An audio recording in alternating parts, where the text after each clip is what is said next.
Buenos días. Sensiblement différent, le podcast des humains sensibles est différent.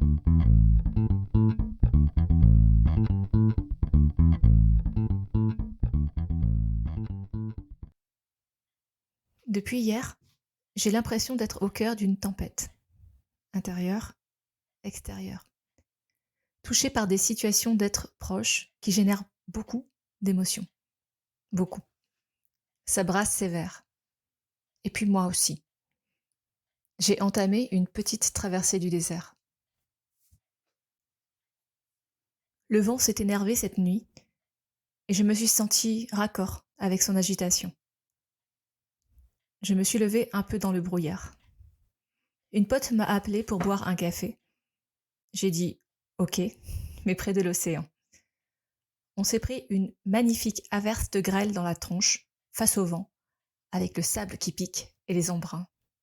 Bon, on l'avait vu venir. Pas la grêle, mais au moins la pluie. Quand tu marches droit dans la direction du ciel sombre, tu sais que tu vas droit vers la pluie. La petite surprise, c'est qu'elle était solide. Trempée, des pieds à la tête, gelée. C'est comme ça qu'on a fini. Mais avec le smile. Traverser une tempête, littéralement, c'est thérapeutique.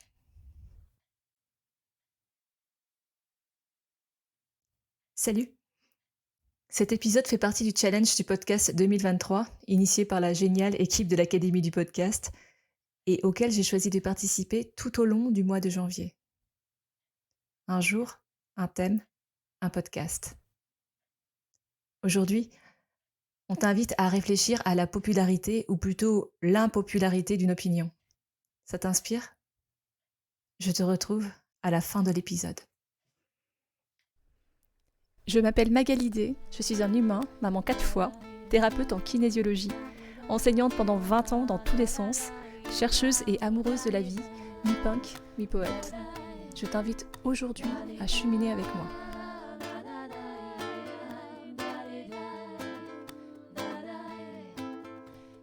Abonne-toi à ce podcast que tu peux trouver sur toutes les plateformes pour ne rien manquer et participer à cette aventure extraordinaire, la tienne.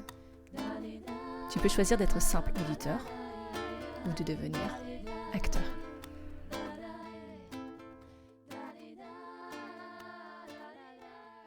Sensiblement différent.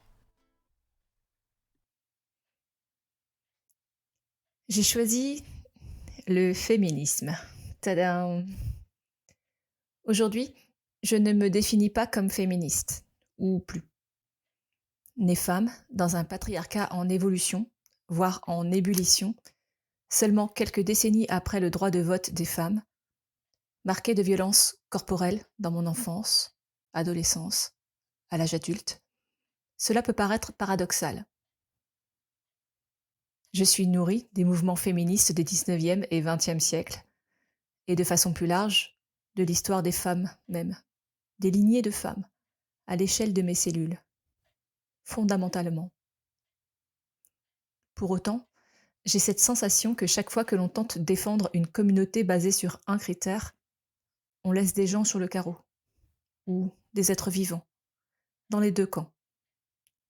Le sentiment que ce qui ne rassemble pas exclut.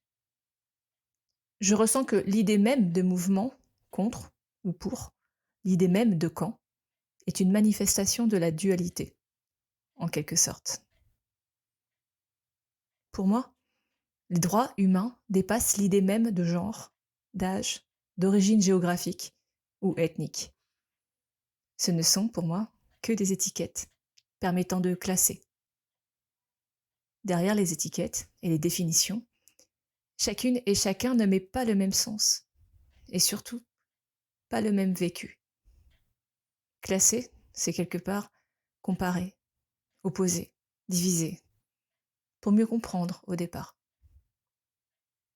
Dans le vivant, il y a toujours un organisme, une espèce qui dit objection et se place à la frontière de la classification, entre végétal et animal, entre minéral et végétal. Pour ce qui nous concerne, nous, humains, je parle plus facilement d'humanisme, justement, que de féminisme. Je préfère le mot fraternité qui tisse un lien entre les humains, la famille humaine, à celui de sororité qui exclut les hommes. Dans une de ses définitions originelles, historiquement parlant, le féminisme défend l'égalité des droits des femmes et des hommes sur les plans politiques, économiques, culturels, social, juridiques.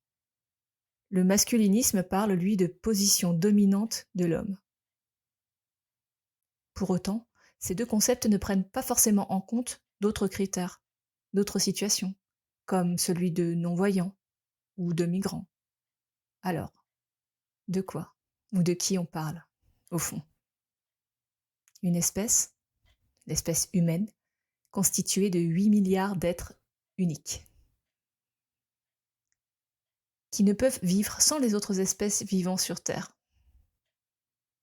Si on se réfère aux droits de l'homme en tant qu'humain, l'article 1 dit « Les hommes naissent et demeurent libres et égaux en droit ». Ça pose un cadre.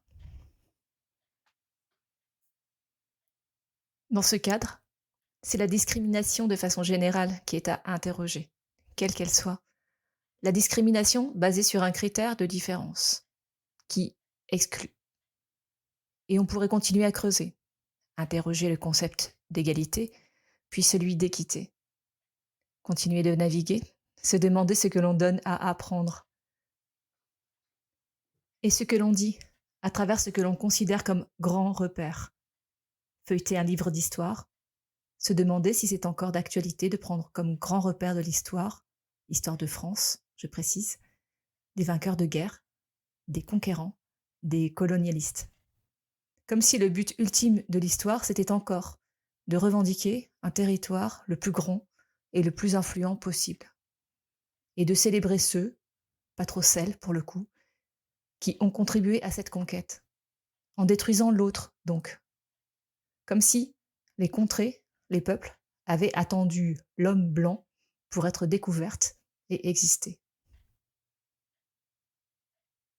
Penser synergie plutôt que compétition, complémentarité plutôt que concurrence, participation ou engagement plutôt que victoire, victoire sur soi plutôt que victoire sur l'autre. Dans le règne végétal même, on pensait jusqu'à récemment qu'au sein d'une même espèce ou qu'entre espèces, les arbres, pour survivre, détruisaient l'autre. Un changement de point de vue montre qu'ils s'entraident, qu'ils communiquent, qu'ils tissent un réseau qui permet de faire circuler de l'information, des nutriments.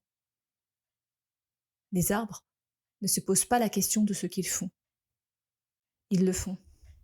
L'homme, lui, interprète, pose et impose des concepts humains sur des espèces non humaines.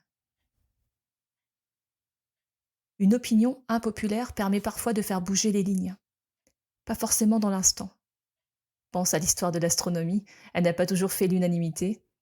La sphéricité de notre planète, la position de la Terre dans le système solaire. Les nouveaux concepts sont d'abord raillés, rejetés, parfois avec violence, parfois par la mise à mort de celle ou celui qui bouscule l'ordre établi ou communément admis. Puis, lorsqu'un nombre suffisant de personnes y adhèrent, ils deviennent admis. La vérité a 1000 visages. Elle évolue avec la connaissance. Pour passer d'un paradigme à un autre, on a besoin d'inspiration créative, de rêveurs, d'artistes, de visionnaires, de gens qui bousculent, questionnent, remettent en cause, innovent. Tout cela n'est qu'une question de croyance, de système de croyance. Bon, je te laisse, j'ai du riz à faire cramer. Si tu as aimé cet épisode, partage-le en me taguant. Tu peux aussi mettre 5 étoiles sur ta plateforme d'écoute préférée. Le prochain rendez-vous, Inch'Allah, c'est déjà demain. Et toi, sur quelle question as-tu changé de point de vue? Qu'est-ce que cela a changé sur ton chemin? Quel événement a changé ton système de croyance? Écris-moi.